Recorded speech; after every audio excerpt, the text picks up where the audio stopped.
So let's take a look at functions instead of objects. Let's imagine we have this object that is, for example, Jonas, which is just the human being. And this person obviously has, for example, an age of 27 and a name that could be Jonas. So let's say we also want to have a function for Jonas. So how can we create a function? Let's say the function's name is greet, and we can define a function by stating the property name once again, which is greet. So this is the function name.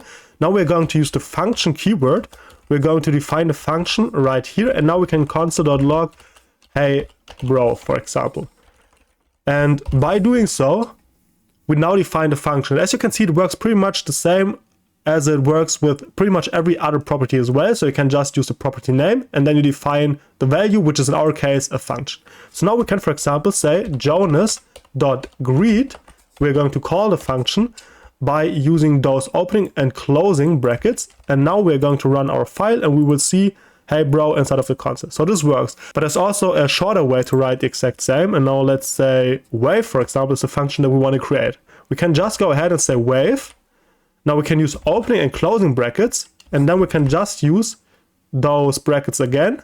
And then we can just use the method body right here. And inside of this method body, we can say console.log I am waving kid, for example. Now we are saving this, and now we have the exact same functionality without specifically defining a property name. Because right now, I mean, we define a property name, but we did it in another way. And this is the way we basically did it.